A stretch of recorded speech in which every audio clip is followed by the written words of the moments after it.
Hello students. In the last video we discussed about the waterfall life cycle model, and in the next topic we are having today we are going to start the iterative enhancement model. It is also an SDLC model. Uh, we have seen certain disadvantage in the waterfall life cycle model. The basic disadvantage of waterfall life cycle model is that the requirements once defined in the requirement analysis phase cannot be modified once the requirement analysis phase ends. We cannot add the requirements once the requirement analysis phase ends. So this is the very basic disadvantage of waterfall life cycle model. So in the iterative enhancement model, all the phases of the waterfall life cycle model are included, but the arrangement is certain different here. You can see here. Let me. So the phases are same. The requirement phase, design and development, testing and implementation. These phases are same, but the arrangement is different. Here what we do that in the first phase is the requirement analysis, in which the requirements are gathered from the user, and as much information or as much requirements are gathered using the requirement elicitation tools such as interview and questionnaires and brainstorming session. We gather lots of information from the user, but the basic difference between the iterative enhancement model and the waterfall life cycle model is that in the waterfall life cycle model, the requirements were gathered and SRS was prepared and the design document started. But here the requirements are gathered and the requirements will be prioritized. For example, R1, R2, R3, and these are all requirements. Then according to the urgency or what importance of the requirements, these requirements are prioritized. And in the first build, these iterations in the first build, we fulfill only few requirements. For example, in the first build we fulfill requirement R1, in the second we fulfill requirement R2, in the third we fulfill requirement R3, which means to say that the software is released by iteration.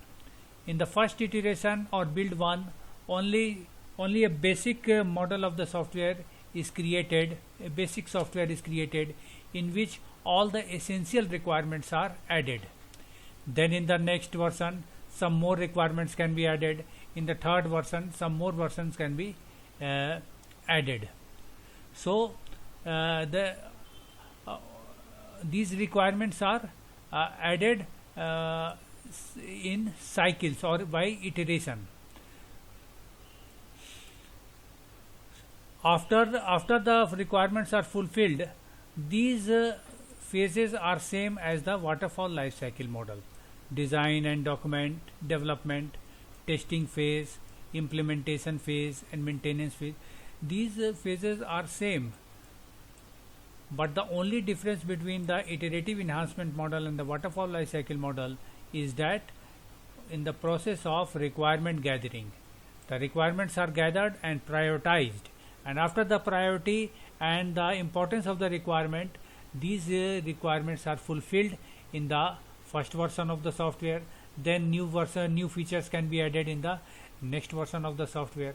Then in the third version new features can be added. So this is the basic idea of the iterative enhancement model. There are certain advantage and disadvantage of iterative enhancement model over the waterfall life cycle model. So first and foremost is the advantage is the limited number of person can be put on the project because work is delivered in parts. In the iterative enhancement model, since the project is divided into parts, So all the experts of the organization is not needed in the is not required in the development.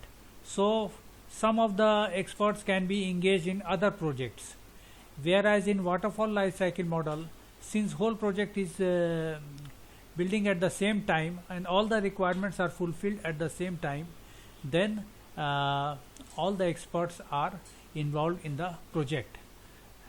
So this is a very good advantage of iterative enhancement model.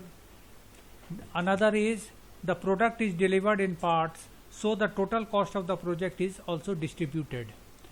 The total cost of the project is distributed. For example, in waterfall life cycle models, for example, it takes 10 lakhs to complete a project. Then since in the iterative enhancement model project is delivered in parts, then for example it is delivered in 3 iteration, and this takes 2 lakh, this takes 3 lakhs, this takes 5 lakh. So the total cost is distributed. The end user get the chance to functionality only in the SDLC. So the end user also get the chance to see the software early, because in the SDA, because if a project is being constructed under SDLC model, then it takes lot of time. For example, if it takes 2 years to complete a project, the same project can be completed within 6 months using the iterative enhancement model, and the user can get the chance to see the software early during the SDLC phase. But during this 6 months, only the basic version of the software is released. As functionality is incremented in steps, the testing also becomes easy, because all the requirements are not added in the first build. So testing is also less complex, whereas in waterfall life cycle model the testing was much more difficult. But there are certain disadvantage in the iterative enhancement model, because it requires a well-defined planning. So a good project manager or a very experienced project manager is required to handle this all planning. So this is all about iterative enhancement model. In the next video we will discuss about later SDLC models. Till then, goodbye.